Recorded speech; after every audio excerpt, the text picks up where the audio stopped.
Radio Z. Junto a vos, Radio Z.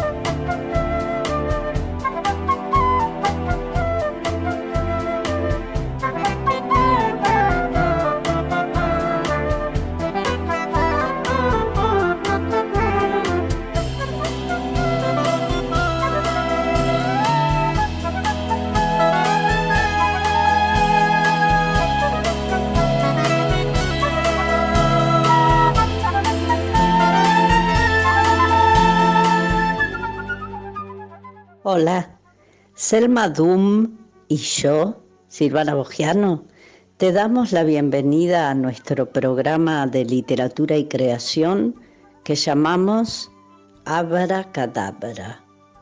Aberaj, iré creando, Kedabar a través de la palabra.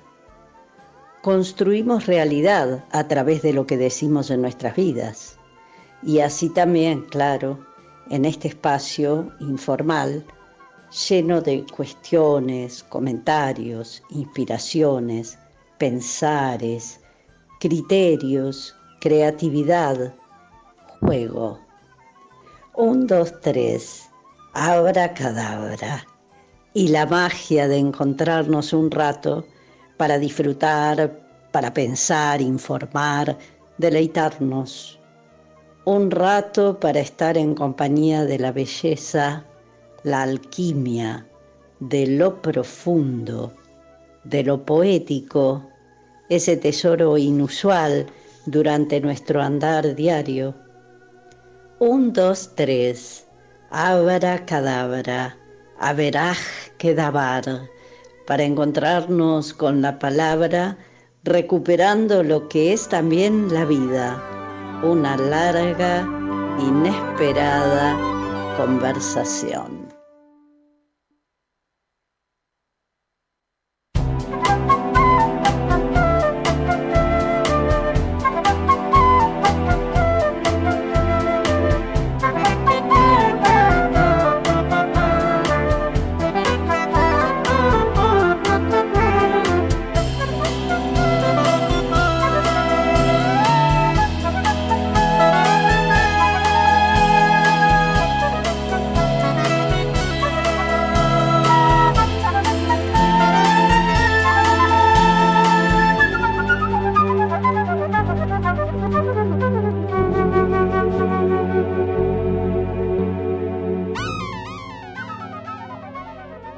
Hola, querida audiencia, ¿cómo va? En este 2024 recién estrenado y con tantos cambios. Hola, Selma, querida. Hola, Silvana, buen año. Igualmente, aquí estamos, como siempre, arrancamos nuevamente con nuestro programa Abracadabra en este estudio de Radio Z, lleno de duendes, con la logística de Charlie Gerbaldo, la producción de Diana Cabrera, el diseño gráfico de Manuel Padilla y la participación de nuestro operador nuevito, joven, Nahuel Rodríguez. Bienvenido. Agradecemos como siempre el bello tema compuesto por Matías Murray que elegimos para nuestro programa. Selma, tenemos varios mensajes para leer. Tenemos algunos comentarios que nos han ido llegando en estos días.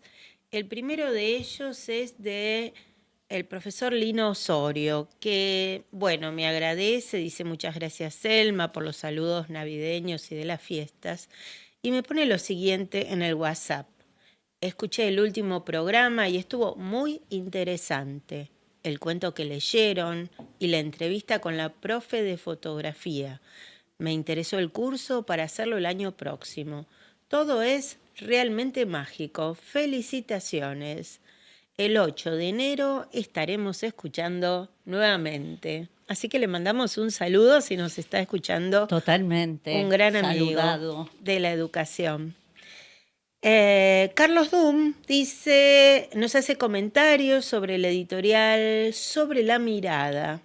El programa tiene cada vez más contenidos, cada vez más seguidores, así que envío mis felicitaciones. Este mensaje viene de la ciudad de La Plata, muchas gracias. Y luego tenemos un tercero de Ricardo Fernández, psicólogo, que fue en su momento invitado de la radio, y dice, muy bueno el programa como siempre. Buena esa diferencia entre mirar y ver. Muy interesante la invitada, como lo que leyó Silvana. Un beso a ambas. Muy bien, continuamos entonces. Vamos a una cortina musical cortita y seguimos con el programa.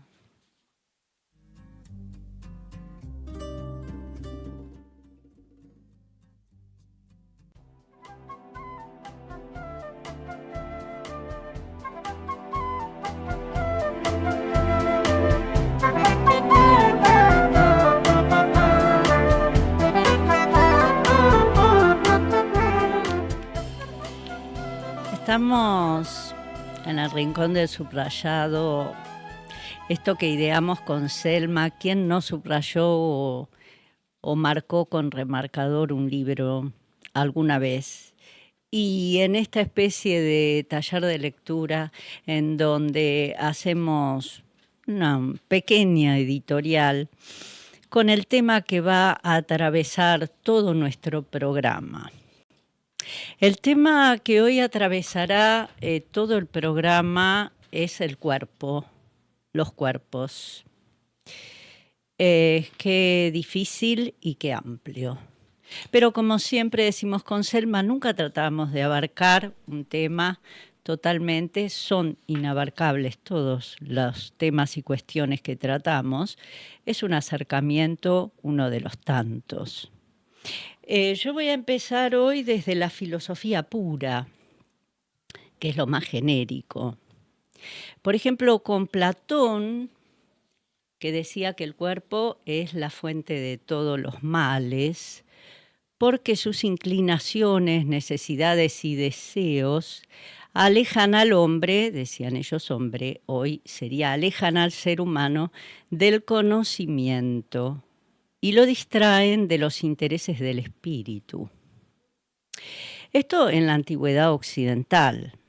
Sabemos que el cristianismo, por lo menos a través de la Biblia, continúa esta idea de separar el cuerpo del alma, el espíritu. Descartes, filósofo francés del siglo XVII, en su llamado dualismo, también habla de la división mente y cuerpo.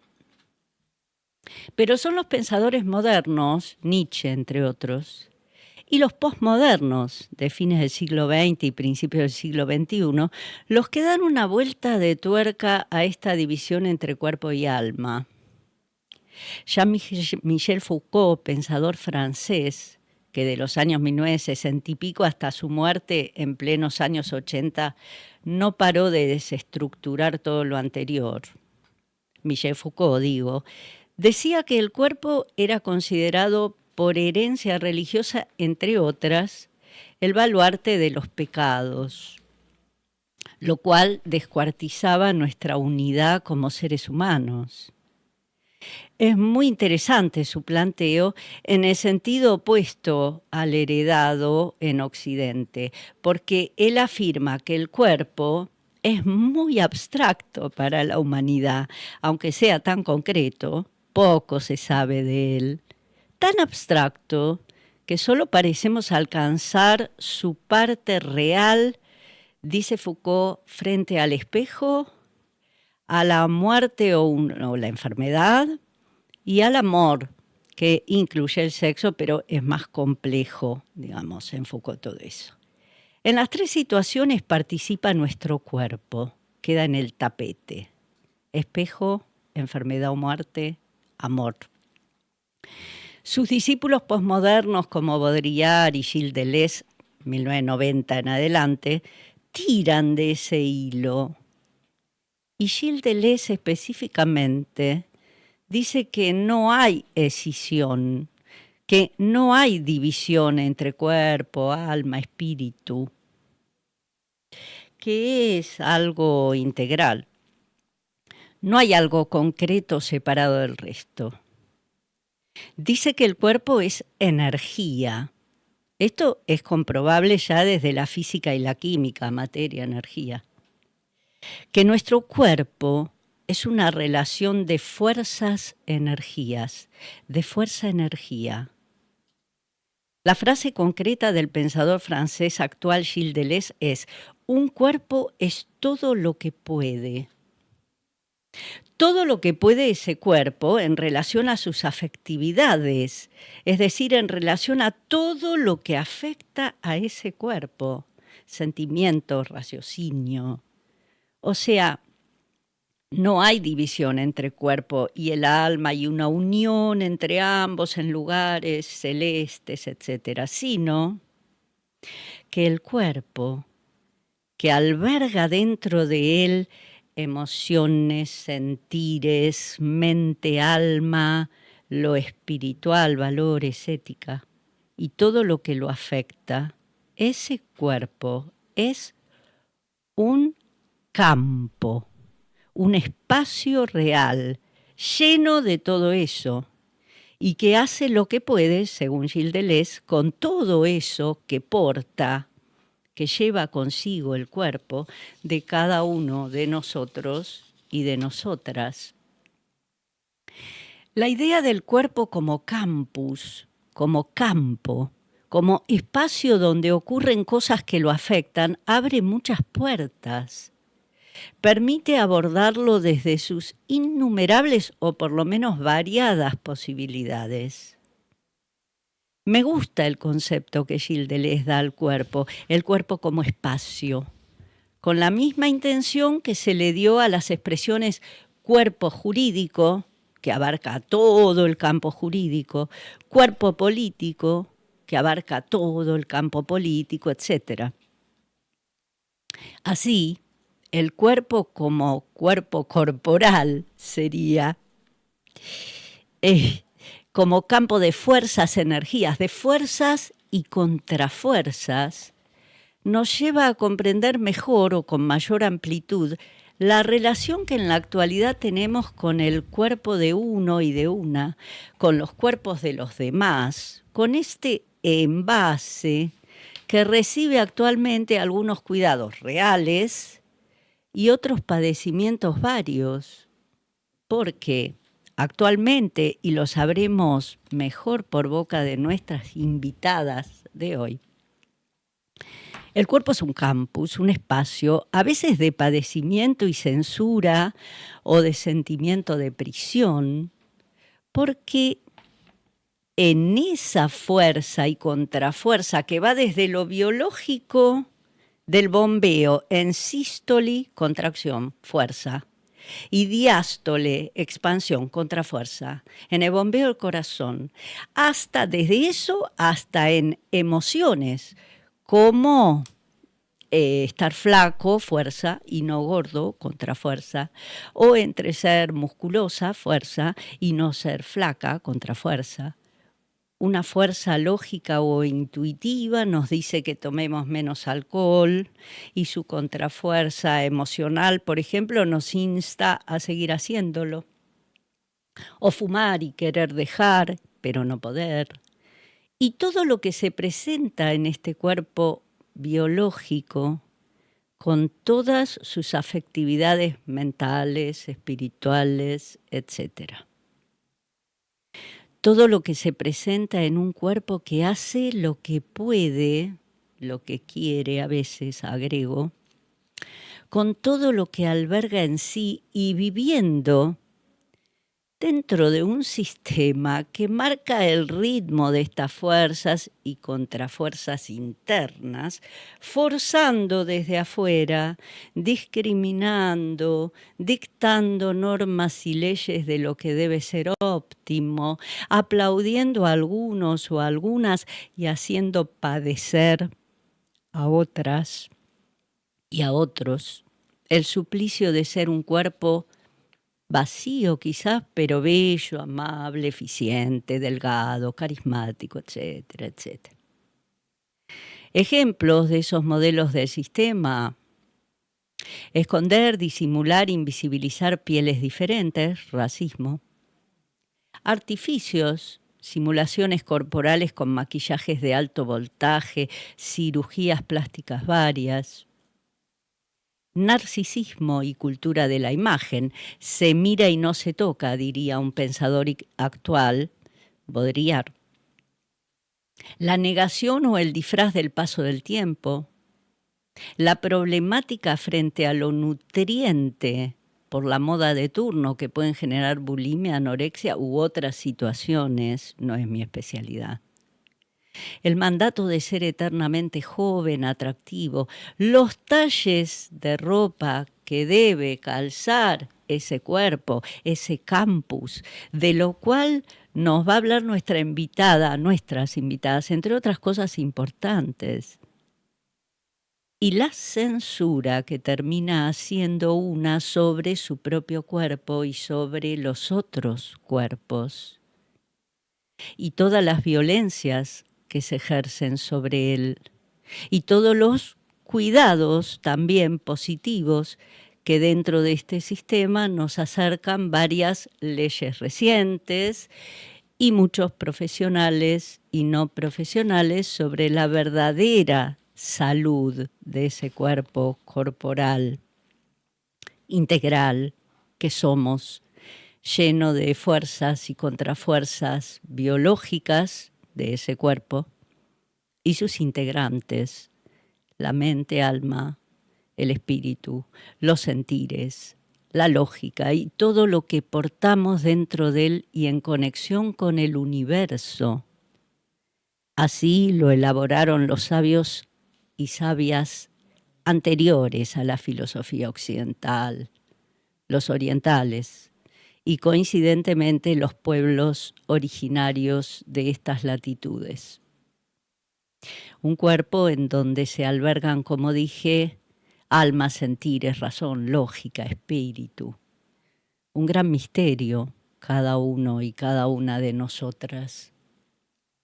Un campus, un espacio al que sería bueno situar, ver, registrar en su importancia para seguir experimentando vida en esta tercera dimensión en la que somos materia, diría Einstein, y energía. Un campo lleno de afectividades y otras hierbas. Un cuerpo que se merece ser celebrado como a cada uno y cada una nos vaya pareciendo, conscientes de que nuestro cuerpo es lo visible de un universo de cosas invisibles que dominan nuestros pasos por esta bendita vida. Temazo de Serrat. Vamos a nuestro segundo rincón, Silvana. Esta vez traje un cuento que escribí para el libro número 5 de Memento Mori. Te cuento que Memento Mori es un grupo de escritura integrado por gente joven de diferentes países, algunos de ellos mexicanos, otros argentinos y en algún momento hubo una muchacha peruana, que fuimos haciendo distintos libros de cuento y los pusimos en la red y se pueden bajar gratuitamente. Este cuento pertenece a mi autoría, está en el libro 5 de Memento Mori, que lo llamamos De tangos, rancheras y huaynos, y lo pueden buscar en la red y bajarlo para leer. Se llama Recomendaciones Médicas y trata de ponerle un poco de humor a este tema tan álgido y doloroso de los cuerpos. Y dice así: una señora que conozco fue al médico y el doctor le recomendó adelgazar lo más que pudiera, puesto que, según dijo el facultativo, la edad obedece a la gravedad con todo el peso de la ley.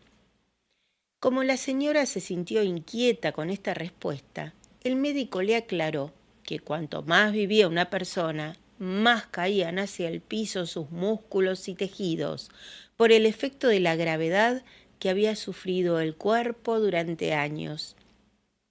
La señora no dejó de sorprenderse ante tamaña declaración y comenzó a realizar una dieta muy estricta que consistía en comer un panecillo pequeño en el desayuno, una taza de leche a mediodía, unas lechugas con tomate y cebolla como almuerzo y unos pocos fideos sin salsa durante las noches. Esta mujer sentía tal hambre durante todo el día que parecía que tuviera un rinoceronte salvaje en sus entrañas. Las opciones que tenía a mano para olvidar sus penurias eran solamente dos: o echarse a dormir las horas que separaban una comida de la otra, o dedicarse a bailar salsa con tan ímpetu que se olvidara por un rato del animal feroz de su estómago. Rita alternó estas dos actividades durante un mes. Ya le tocaba volver a visitar al médico para que la pesara y evaluara su progreso, pero era tal su necesidad de cumplir con el mandato de la medicina que prefirió postergar la visita un mes más. Así sorprendería al médico con su adelanto físico. Durante el segundo mes agregó algo de actividad física. Andaba en bicicleta por toda la ciudad. Desde que hacía tan pocas compras para su heladera, el tiempo le sobraba y se le hacía tan largo como el horizonte. La ropa pronto empezó a sobrarle por todos los costados. Las piernas de los pantalones le quedaban como bombachas de campo y las remeras como disfraces de fantasmas. Siempre es mejor achicar la ropa que no agrandarla, se regocijó para sí, y agregó una nueva tarea diaria que consistía en tomar la ropa por sus laterales, de a 1 o 2 centímetros por vez. Durante el tercer mes comprobó que había adelgazado tanto que debía volver a componer la ropa que ya había reparado antes, quitándoles otros centímetros a los anteriores. Una tarde que salió a pasear con su bicicleta, encontró que ésta se había convertido en un objeto insoportablemente pesado y solo pudo dar una vuelta de manzana. Lo atribuyó a que el modelo de la bicicleta había sido construido para paseo y no para deportistas como ella, así que no lo pensó mucho y la dejó arrumbada en el fondo del jardín de su casa.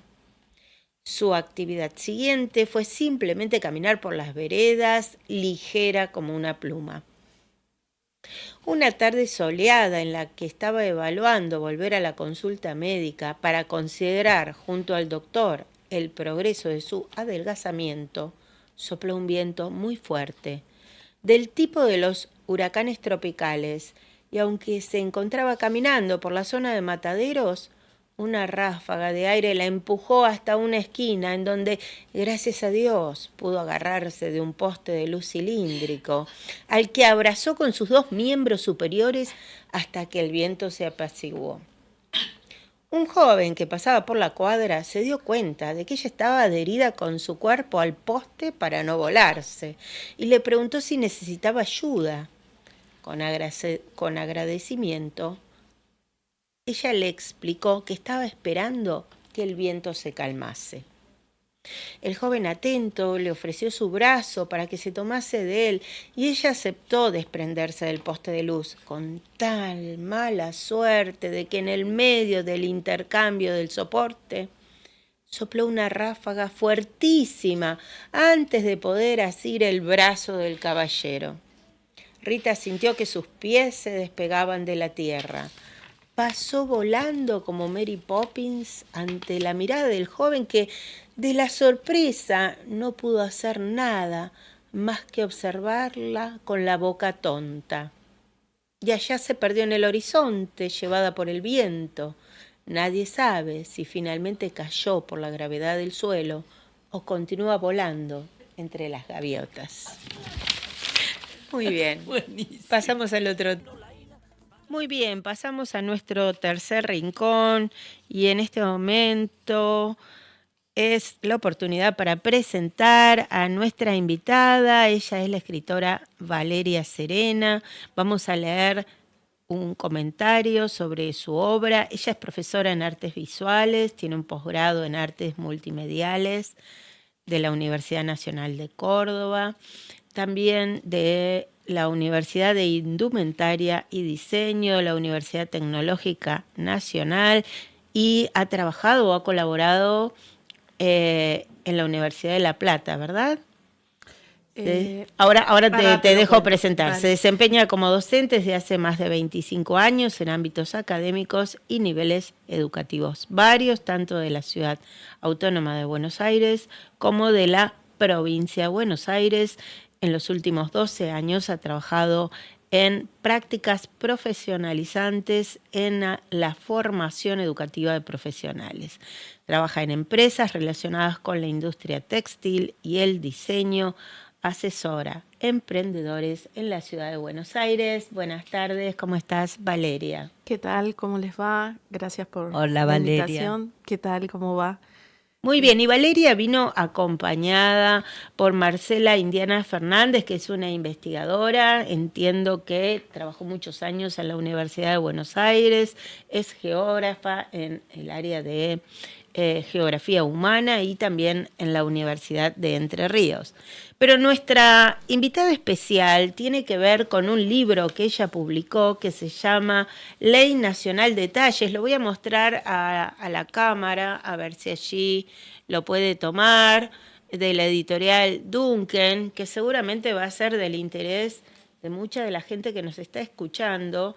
El libro se llama Ley Nacional de Talles, Intenciones, Resultados y Vacancias. Dice Ley Suniti 27.521/19, decreto reglamentario 375 del año 21, editorial Duncan.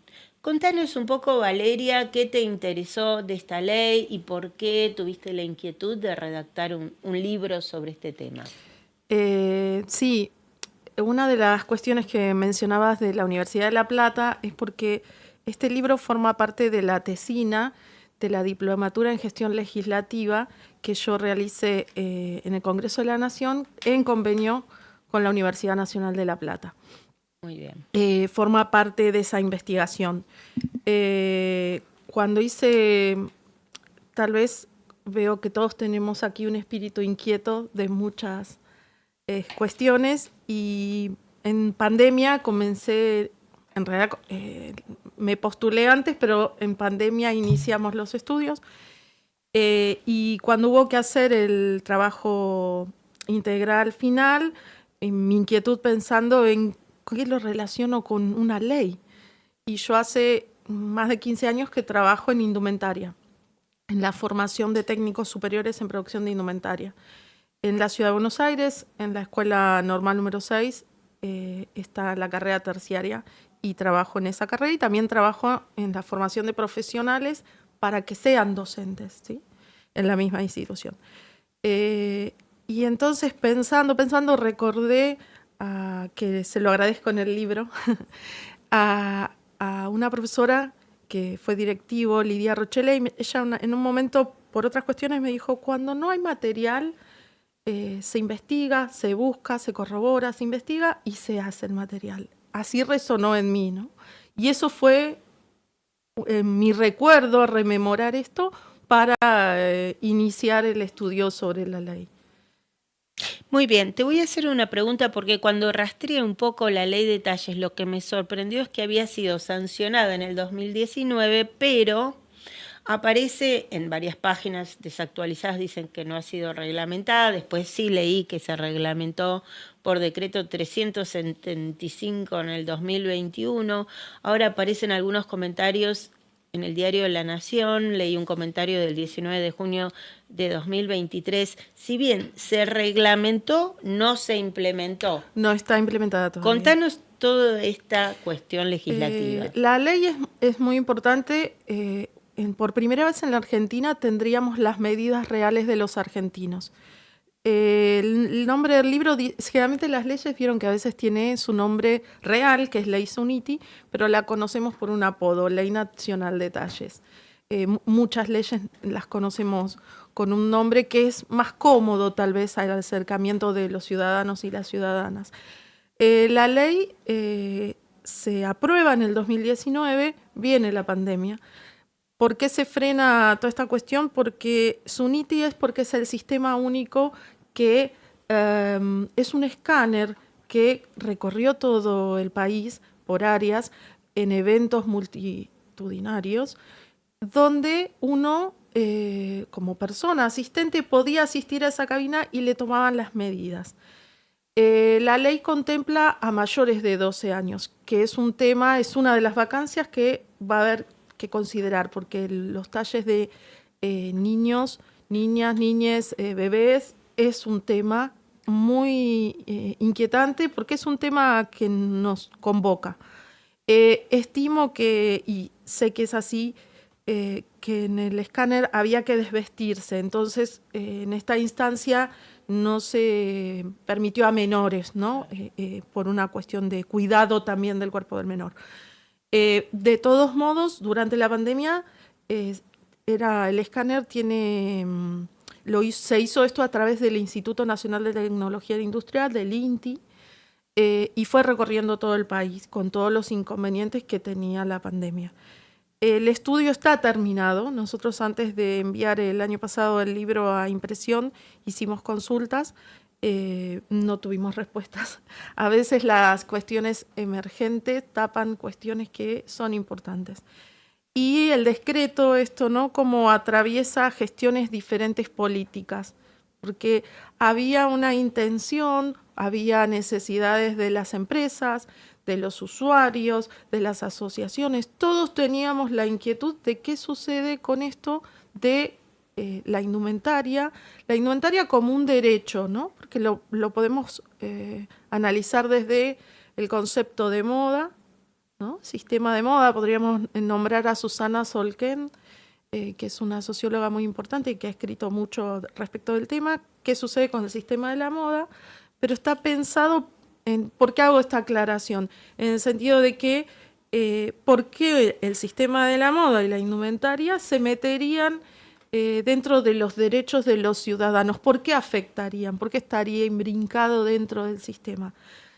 Por esta cuestión de cuerpos diferentes, un poco cuando en la introducción hablaba del cuerpo, a mí me rememoró algo que la indumentaria, el indumento, la prenda, si no tiene un cuerpo que la sostenga, no existe, no toma corporeidad, ¿no?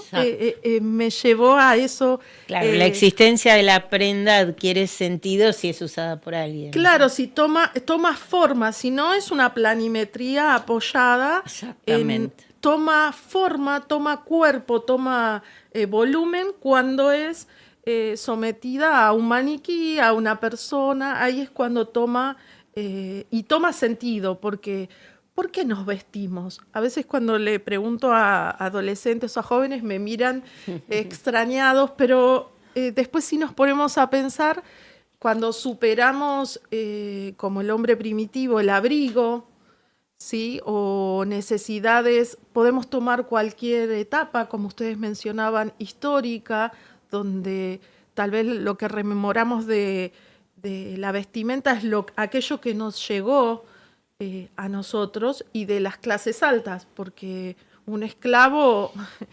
no tenía gran desarrollo, ¿sí?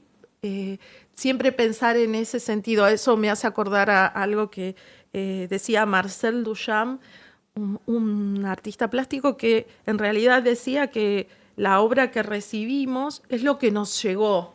Y un poco en algunos aspectos creo que en la moda también es aquello que nos llegó. Hay cosas que aún desconocemos, ¿no?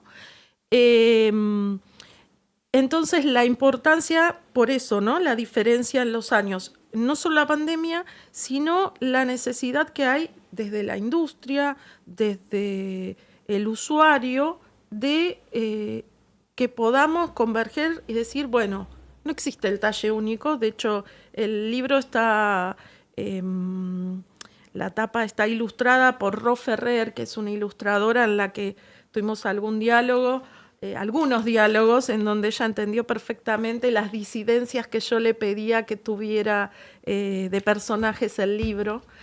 Ya que estamos, vamos a decir que la corrección ortográfica, porque nunca es solitario, ¿no? Vos hablabas de compañeros de trabajo, y la corrección ortográfica la hizo Fernando Canto, y la fotografía la fotografía del libro, que está en la parte posterior, la hizo Lucas Iborra. y con mucha generosidad el prólogo lo hizo la periodista de moda Celeste Nacimbera. Digo porque cuando uno hace un libro, y vos lo sabes bien, Selma, son muchas voluntades y es trabajo en equipo con otros, ¿no? No es un trabajo, si bien la escritura se vuelve un poco solitario a veces porque es más de introspección, siempre es en equipo. Eso, gracias. Y bueno, y la editorial que fue quien hizo la... Si bien es un trabajo autogestionado, ¿sí? Recomendado de que se publicara, pero de autogestión. Entonces la ley tiene esta cuestión. Y llegamos a una instancia en que está terminado, las tablas de medidas estarían, pero estamos ahí en esa instancia en que no se han publicado.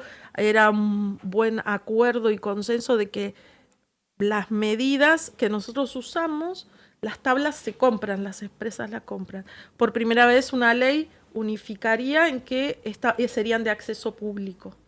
Y tenemos una cantidad, o sea, hay una ley para la Ciudad de Buenos Aires, hay una para la Provincia de Buenos Aires, para la Provincia de Entre Ríos, hay un montón de leyes superpuestas que conviven actualmente, que se superponen, contradicen, complementan. Se me ocurren un montón de preguntas, pero le voy a permitir a Silvana que haga la suya. Bueno, Silvana pregunta, ¿qué pasa? Claro, con esto de que se dicen tantas cosas acerca del alma y del espíritu, que el alma es única, que son como las huellas digitales de cada uno, bla, bla. Y el cuerpo también es único, creo. Siempre basándome en lo que planteé en el editorial. El cuerpo también es único, entonces, ¿por qué no puede haber un poco más de opciones, no?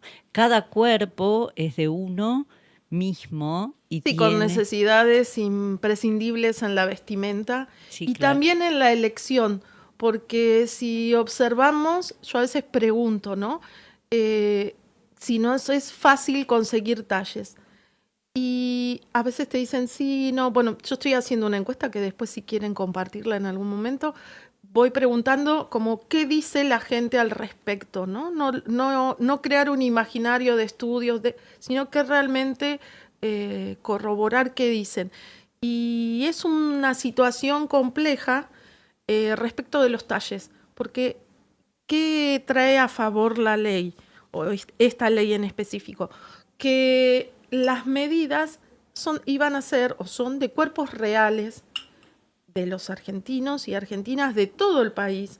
Entonces, si yo me compro un talle en Buenos Aires, también lo voy a comprar en otro lugar. Ahora nosotros vamos y en cualquier marca, el otro día encontré algo que, no voy a decir la marca porque no le vamos a hacer publicidad, pero me pareció hasta delirante. Decía grande, muy grande, muy, muy grande.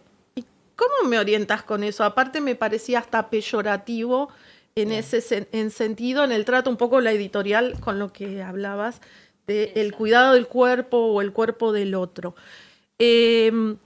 No va a ser posible, no es viable que una marca fabrique todos los talles, porque eso es imposible. Pero sí que nosotros tengamos conocimiento de la medida de esa prenda. Entonces, el circular va a ser más fácil porque esa información va a estar disponible. Hay un área que va a trabajar el INADI cercano que debería conformarse. Ahora debería, y por lo que leí,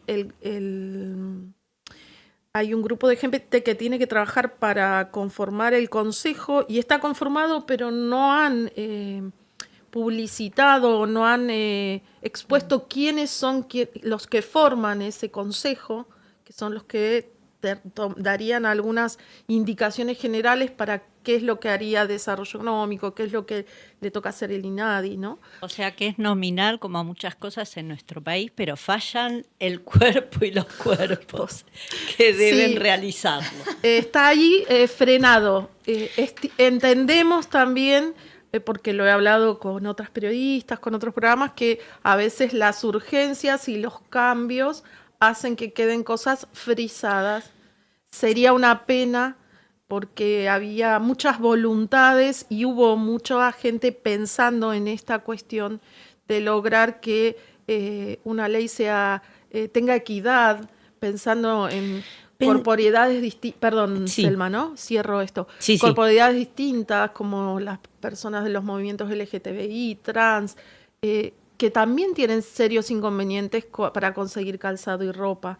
Las personas extremadamente delgadas, llevando al cuento que trajo Selma como una humorada muy agradable, pero para dejarnos pensando, porque las personas extremadamente delgadas también tienen inconvenientes para vestirse, como si uno es extremadamente gordo. O sea, en el libro yo comento y hago referencia a algunos autores, la campana de Gauss, ¿no? La campana que si nos quedamos en las medianas estamos bien, pero si nos vamos muy a los extremos, también hay que considerar de qué modo podemos incorporar para que todos tengamos esta cuestión, como decía recién Silvana, de qué pasa con el cuerpo frente al cuerpo social.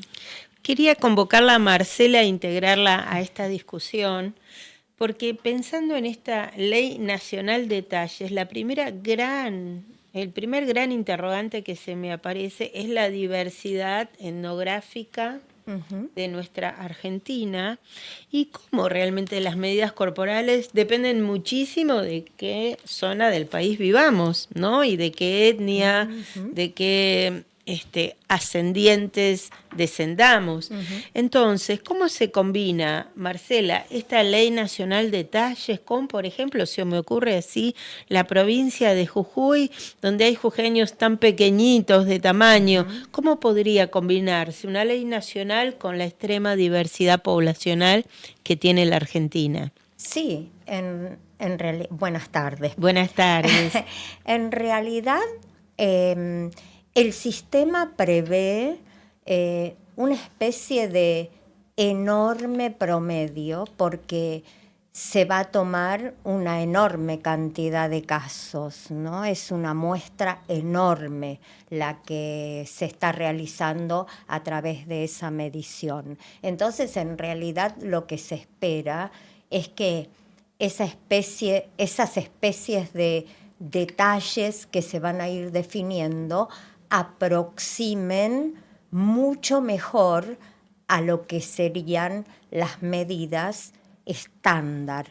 Acá el problema que me parece que también tenemos que considerar es que sobre todo la producción de indumentaria a nivel de las empresas productivas, acá interviene todo un circuito económico y hay una dinámica que tiene que ver con costos de producción y con lo que puede llegar a los distintos consumidores que tiene que tener en cuenta el mercado, porque hay una lógica en la que el sistema capitalista o con la que el sistema capitalista trabaja, de la cual no se puede escapar de este contexto. Me parecía muy interesante lo que se planteaba sobre la cuestión del cuerpo único, ¿no es cierto?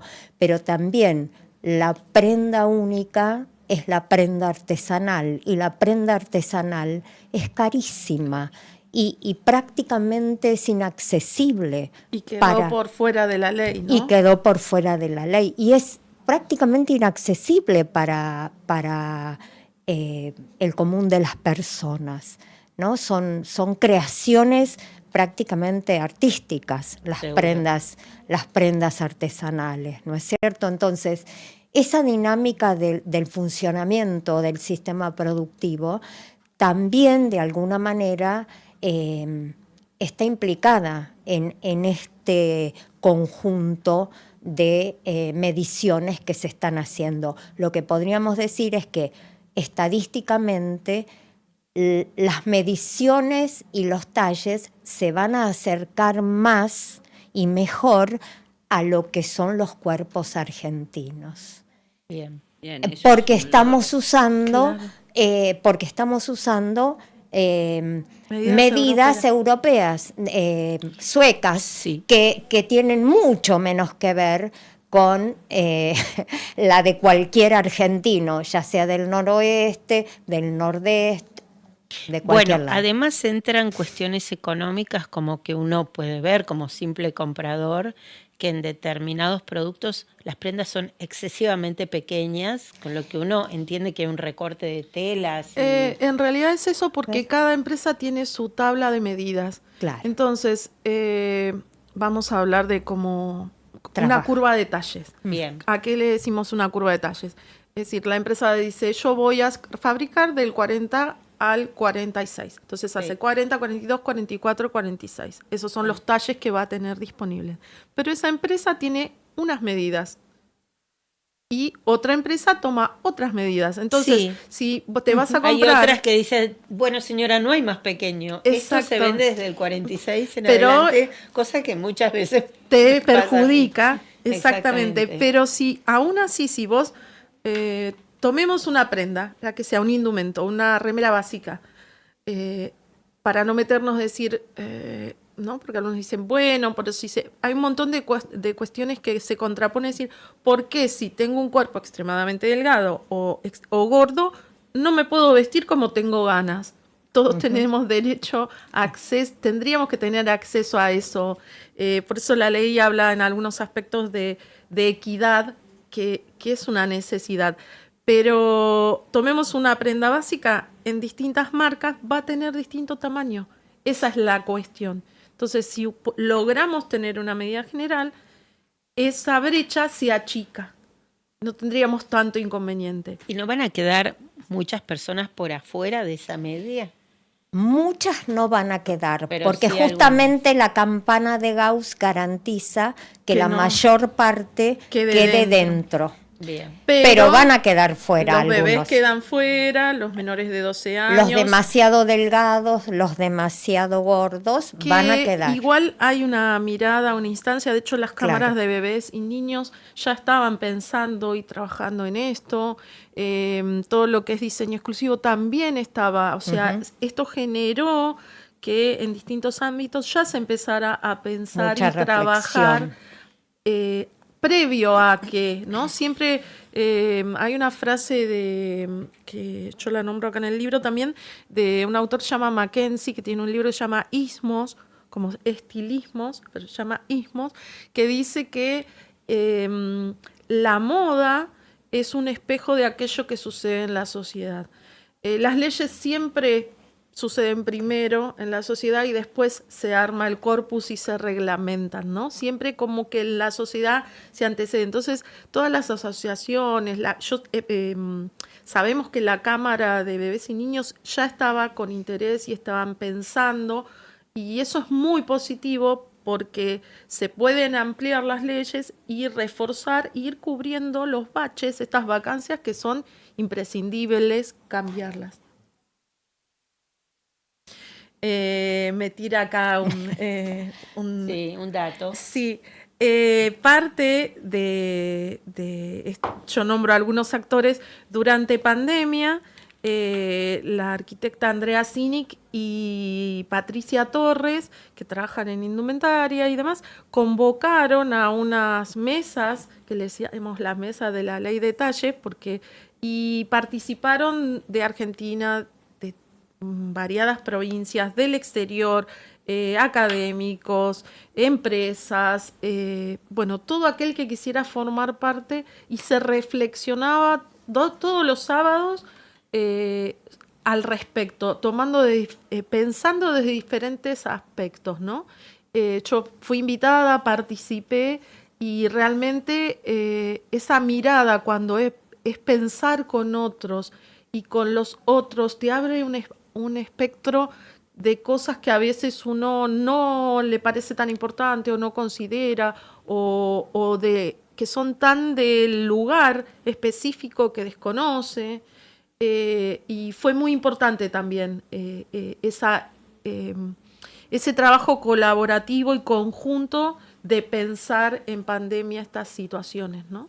Quiero contar una experiencia muy patética que me pasó y que llama la atención.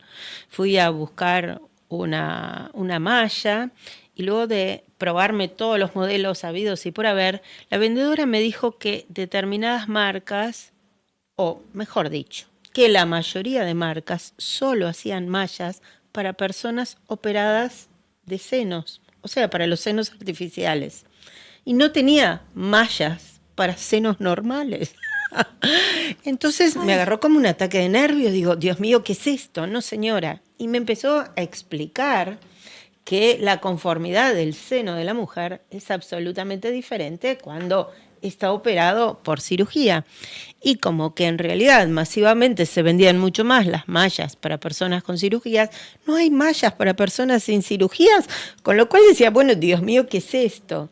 Y realmente no pude conseguir. Bueno, mira, yo te voy a pasar, pero es una graduada que justo ayer veo en la red social. Lo planteo porque, digamos, más allá de la experiencia personal. Incómoda, ¿sí? No, pero este tipo personal, de experiencias me llamó la atención lo naturalizado que estaba la cirugía estética para la mujer. O sea, la culpable era yo que no me había hecho la cirugía estética. ¿Sí?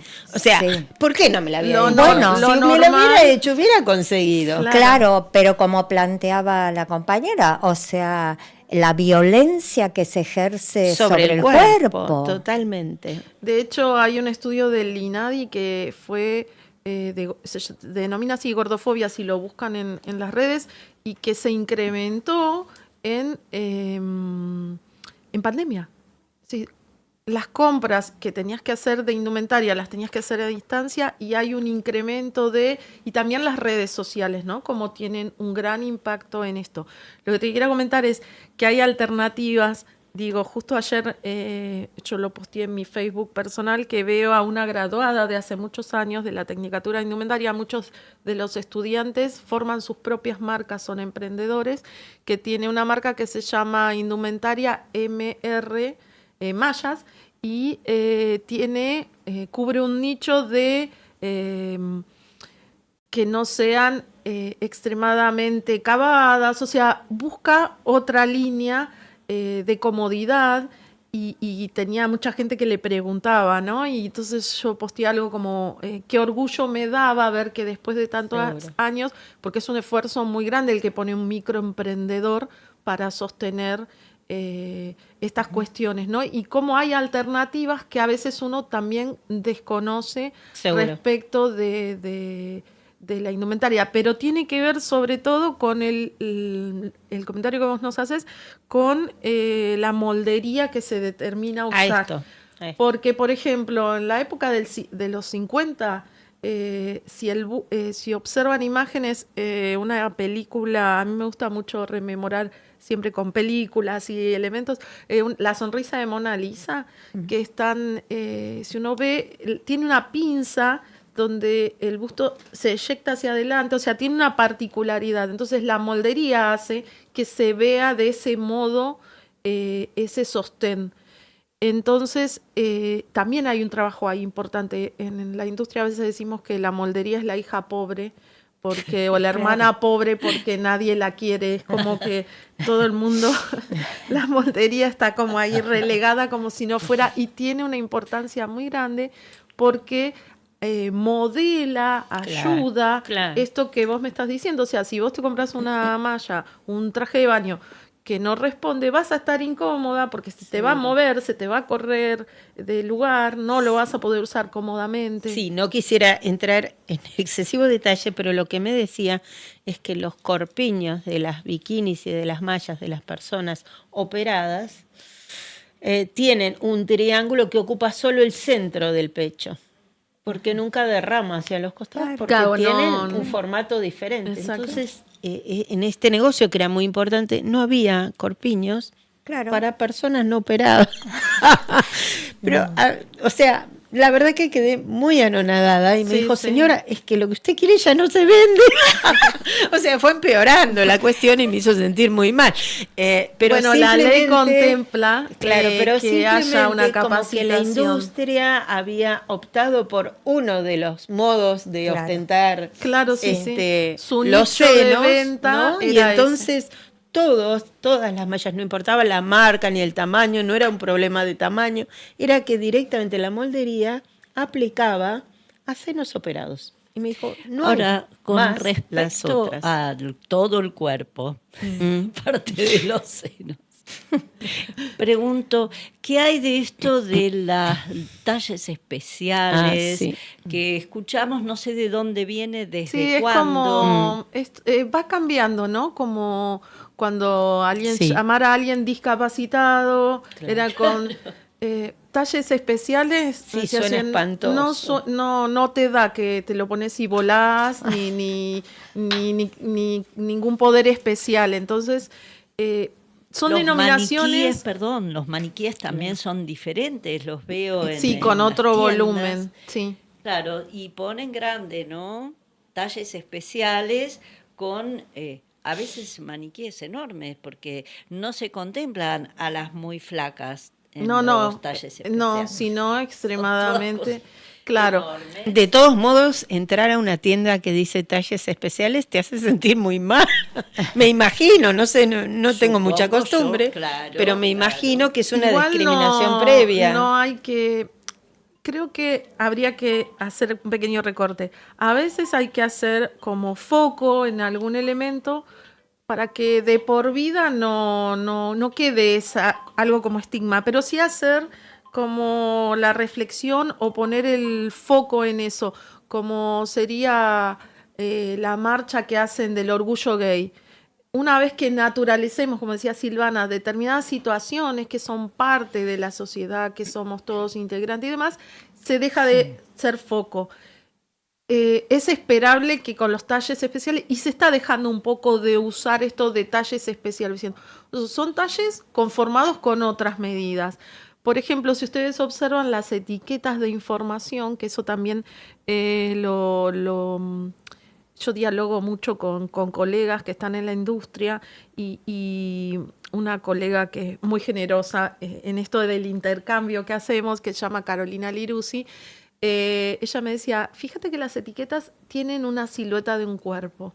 Y yo me empecé a fijar y es verdad. Entonces una de las propuestas que yo hago en el libro es, ¿por qué no escindimos la etiqueta de un cuerpo? Que esté la medida de las prendas. Y quitamos totalmente la mirada en el cuerpo del otro. ¿Sí? Esa mirada de inquisición, de incomodidad. Esto que vos decías, Selma, me hizo sentir incómoda. La ley prevé que se haga una capacitación a las empleadas y a todo aquel que trabaje al respecto para saber cómo dirigirse, cómo tratar. Y entonces en eso es superadora una ley, porque no es solo si la estás no cumpliendo y te sanciono, porque hay una mirada integral del otro. Porque a veces el otro, ese que te está atendiendo, esa persona que te está atendiendo, desconoce, tiene mal paga, no son justificativos, pero desconocer a veces hace que no tenga una salida de ese modo. Bueno, la ley prevé que se los capacite para que puedan tener esto de trato digno, aparece en la ley, en todos los aspectos, ¿no?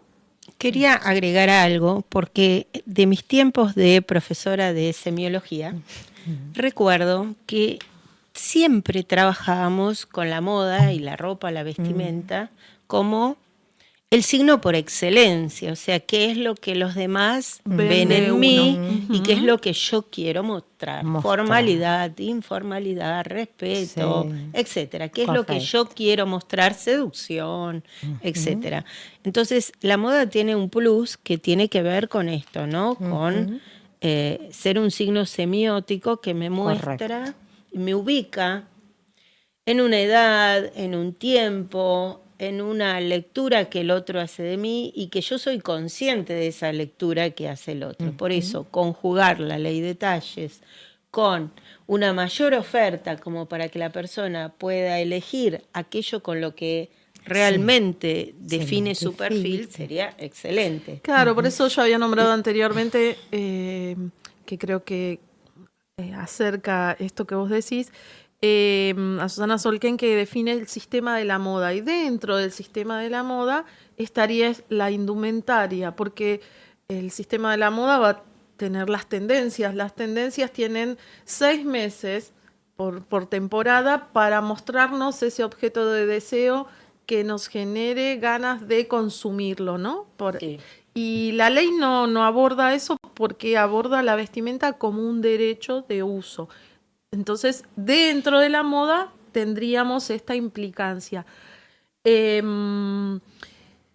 Pensaba en algunas tendencias que se pusieron de moda por cuestiones casuales, pero así sucede. Y entonces, por ejemplo, y mira, me venía a la memoria exactamente un ejemplo que doy cuando doy clases, pero me parece pertinente. Los chalecos amarillos. El color amarillo no era un color que estuviera metido dentro del sistema de la moda.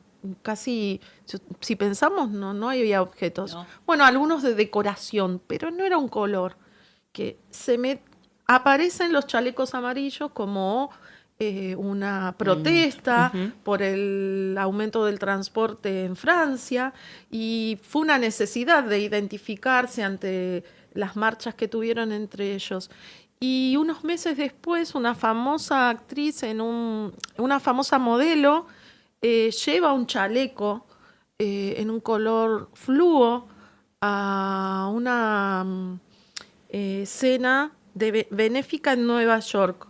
No era el mismo ámbito, pero había una cuestión, nunca nadie aclaró por qué, ni ella misma. Ella tenía un chaleco parecido a un chaleco amarillo, ¿no? Son como situaciones totalmente distintas, pero van sucediendo. Llamó mucho la atención porque era un chaleco parecido al que se usa para distinguirse por una cuestión. Y luego empieza a resonar o se empieza a meter y se mete dentro del sistema de la moda el color amarillo, y ahora podemos encontrar zapatillas, remeras, pantalones. Entonces, se resemantiza, diría un semiólogo. Claro. digo porque si uno se pone a estudiar los elementos, sucede con un montón de elementos. Los pantalones camuflados de guerra. Sí, otra vez. Las situaciones de nuevos materiales, cuando apareció el aluminio, el nylon. Claro. Sí, el señor Dupont dijo, vamos de New York a Londres, quiero ir con este producto. Y apareció el nylon y se metió en todos los elementos. O sea, puede ser una innovación tecnológica, puede ser un suceso. Bueno, el movimiento punk. Bueno, yo había pensado en eso. ¿Y cuántos de esos, como el movimiento punk y otros que aparecieron con obreros y en marchas y manifestaciones de Alemania o Inglaterra, fueron luego trasvasados, como vos decís, a la moda en lugares mucho más banales y de manera imponiendo justamente esto de lo que hablábamos, ¿no? Hace un rato, y que también citó Marcela, que tiene el cuerpo social con respecto a los cuerpos, ¿no? Como de una manera u otra se trasvasa, pero surge por ahí de un movimiento social o de obreros, ¿no? O de un decreto, Silvana. ¿Qué pasa con la toga que van a tener que usar los jueces? Pero qué interesante.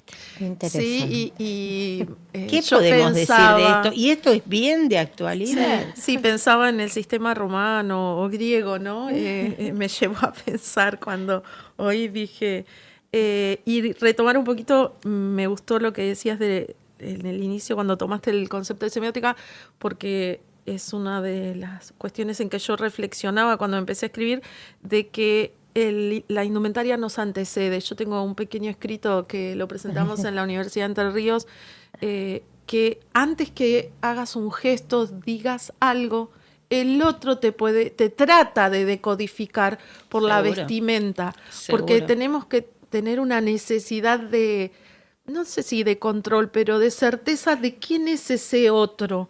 Entonces la indumentaria nos condiciona a veces, y hacemos un juicio previo de ese otro sin conocerlo, solo por, no sé, porque Seguro. lleva Ahora, toga. a veces no hay mucha posibilidad. Yo recuerdo una película, Bagdad Café, maravillosa, Maravillosa. donde la protagonista, que era gordita, Maravillosa bellísima, película. como muchas otras actrices que son delgadas y bellas, era bellísima y era lo que me llamó la atención, es que era muy sensual. No solo por cómo manejaba su cuerpo y cómo bailaba y cantaba, sino además por su indumentaria. A partir de ahí yo hice un trabajito en donde me preguntaba un poco eso, porque parecería, y sobre todo parándose en esos escaparates de talles especiales, de tiendas, pero en general, en que una persona demasiado delgada o extremadamente gorda no puede ser sensual o no puede tener una indumentaria para determinados eventos Sí, sociales. una ropa íntima que quiera ser más sexy, dado el tema que estás comentando. Una vuelta de tuerca bárbara, te dije. ¿No? Es Claro. como la imposibilidad de el acceso a, porque como tengo un cuerpo más voluminoso, distinto, no tengo. O en el color también, cuando uno va a comprar. No, los colores talles grandes son estos. No, o sea, por eso es muy importante, creo, e interesante que esté contenido, agrupado, con una ley que dé sostén a que estas necesidades estén reglamentadas, pero no en el sentido de reglamentar para castigar o sino en relación a la valoración del otro, del ciudadano que necesita vestirse, que somos todos, porque por ahora salimos todos vestidos a la calle, o por lo menos hay un ejercicio que yo les digo a veces a los estudiantes, que los invito a caminar descalzos por Palermo, y me dicen, bueno, vamos, algunos más audaces, y otros te dicen, no, porque me voy a lastimar. Bueno, hay una cuestión de protección que también usamos, cuando nos ponemos un traje de baño y vamos a la playa, si caminamos descalzos ahí por la arena, volvemos corriendo a buscar calzado. Entonces, ante esa necesidad, tenemos que tener opciones todos los ciudadanos, ¿sí? No segmentado de un modo tal que algunos no tengan acceso. Y es un poco esto lo que este proceso involucraba. Yo acá tengo anotado una palabra dos palabras, que los actores interesados que integran la cadena de valor, como decía Marcela, de la industria textil, de toda la industria de la indumentaria, más que forman la fabricación, la confección, las tejedurías, la comercialización, hasta la venta, están interesados en esa situación. Y los ciudadanos, y hay grupos, más visiblemente los grupos que se manifiestan de cuerpos más voluminosos, podemos decir, pero los ciudadanos también tienen esa necesidad. Entonces, ante estas necesidades, es importante que haya una ley que nos congregue y nos adecúe y nos acompañe en esta situación, que nos organice, ¿no? Esta situación. Sí. Pregunto, perdón, Sí. una pregunta que una vez le hice a un cacique de un pueblo originario. Las leyes a veces son fenómenas, él mismo me decía, en la ley de 1985 de pueblos originarios es fantástica, pero no se cumple desde ese momento. Entonces, mi pregunta es, ¿qué va a pasar con esta ley que además hay que completar y donde hay mucha gente? Marcela, Valeria son caras visibles hoy de la cantidad de gente que trabaja dentro del cuerpo de la indumentaria. ¿Y qué pasa con todo ese laburo y cuándo se puede sancionar y luego cumplir una... ¿Hay alguna perspectiva? Hay leyes que están sancionadas y con su decreto reglamentario y están ahí, que no... Siempre la idea desde la organización de cuando se escribe una ley es que no haya leyes que se reiteren, que se superpongan, que haya leyes que no se apliquen. Pero en estos momentos, como me dijo una periodista hace unos días, a veces lo urgente tapa este tipo de necesidades. Me dice, es un tema que sabemos, que se viene trabajando, porque nosotros somos una hilachita, voy a decir, pero en relación a la indumentaria, en vez de decir un granito de un arena. eslabón, Digo, un eslabón. Somos parte de todos los que pensamos y conformamos esta necesidad, pero no sabemos, o sea, estos espacios que ustedes abren para dialogar, Claro. para seguir pensando, para tomar conciencia, y los ciudadanos tenemos es una palabra que, el poder de exigir a nuestros políticos que lleven a cargo esas leyes y las lleven a cabo y que beneficien a los ciudadanos. Yo, Marcela. la verdad es que yo creería que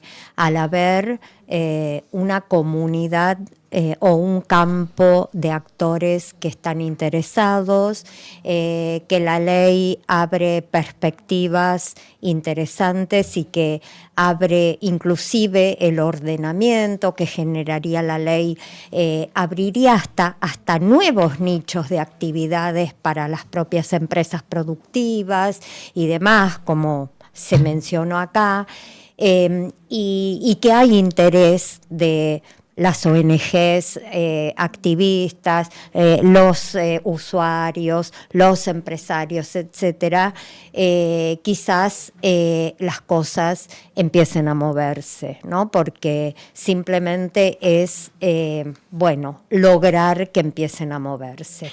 Es verdad que hay muchos actores involucrados y entonces cuando hay estas cuestiones colectivas, la verdad es que las creaciones colectivas son muy interesantes, pero también son maquinarias difíciles de mover hasta que se ponen en movimiento. Bueno, eso es lo que hay que tratar de impulsar. Una pregunta de ignorante. ¿Las empresas no estarían obligadas a recorrer todo el campo de los talles? ¿Pueden No. dedicarse a un segmento? Pueden dedicarse a un segmento, pueden dedicarse a parte de una elección, como lo vienen haciendo, digamos, Exacto. ¿no? No tienen obligación no podrían. Bien. No, económicamente no es posible, No. pero al ser tan las medidas, no sé si específica es la palabra, pero ayudarían a aproximar de manera tal que la oferta sería distinta. Entonces Claro. ahí mismo es donde se ampliaría. Bien. Más allá de que O cada sea, el empresa... consumidor estaría más satisfecho y encontraría Totalmente. más Y desde el cantidad trato... de textiles a Sí. su medida y tendría Sí. mayor Y mayor rango de elección. información, Sí. porque sería una medida más real respecto Sí. de las medidas que venimos usando. Podría desaparecer ese talle único que solo le genera frustración a todo el mundo. Claro. A las delgadas nos queda grande, a las personas más gordas les queda chico. El talle único es un promedio que no existe porque en Claro. realidad no existe una persona para el talle Talle único. ¿no? Bueno, es O sea, una es- abstracción. Exactamente. Voy al principio de Totalmente. una abstracción en donde se considera que el cuerpo Un no ideal. conocemos, entonces, una vez más, igual como muchas veces hablamos con Selma en el programa, los derechos humanos que han comenzado señeramente con abuelas y madres en nuestro país, pero que se han multiplicado infinitamente desde Felizmente. y felizmente desde asociaciones para diabéticos, Todo. víctimas de violación, derechos de la mujer, bueno, muchísimas. Y en este caso estamos hablando de agrupaciones que, como vos decís, Marcela, cuesta, pero cada vez más, me parece, y también Valeria lo decía, desde las bases, que muchas veces ayudan estos colectivos a que se formen y se junten y Sí, se amuchen. tal vez más a conciencia, Logremos, ¿no? claro, Que cada logremos uno conciencia. no sea individual la postura, Exacto. sino esto que vos decías en el inicio, esto que pasa con el cuerpo, cuando los cuerpos, bueno, esto del cuerpo social, de pensarlo en ese sentido, ¿no? De cuerpos no es, con lo que vos me ibas diciendo, un poco es parte de los derechos humanos tener acceso a una vestimenta. Sí. y no tener estos inconvenientes, ni tener discriminación al respecto. ¿Qué sucede con los cuerpos hegemónicos en la sociedad? El ideal de belleza. Bueno, eso se viene pensando, retrabajando, y creo que todos los ciudadanos tenemos una postura distinta. Y estos colectivos que vos mencionás, creo que es parte de lo que sostienen esta situación. Ustedes que difunden, claro. Y bueno, es que hay que estar continuamente como no dejando morir la palabra, que esté en acción, para que no está del todo en nuestras manos, pero que sí, si podemos visibilizar y que no se pierda, va a ser positivo y podamos llegar a que se implemente totalmente. Invitamos con Selma a que lean el libro Ley Nacional de Talles de Valeria Serena. Agradecemos muchísimo a Marcela que esté con nosotros también y además invitamos, como siempre con Selma, a googlear, a meterse en asociaciones, en todo esto que les movimos un poco ahora. Quedarnos pensando, ¿no? Claro, Sí, para claro. que se metan y lo hagan posible, concreto, por su cuerpo y por el cuerpo. Silvana, siempre estamos en contra del estereotipo. Esto es una barbaridad. Vamos a tener que hacer abracadabra más seguido. 1, 2, 3. Eso. Que una vez mi hijo me dijo, y ya lo conté, ¿qué es esto de 1, 2, 3, mamá? Si con la varita haces después abracadabra. 1, 2, 3 es el proceso, porque la magia se construye. Entonces, como todo lo que es Averaj, Kedabar, como todo lo milenario y sabio, ¿no? Anterior al Occidente. No tenemos tiempo para las preguntas obligatorias. No hay tiempo, creo que tenemos que ir despidiéndonos. Quizás nos queda un tema musical. Sí. Nos queda un tema musical para relajarnos mientras secreteamos acá con las invitadas, ¿sí? Y sobre les la ley de agradecemos. talles.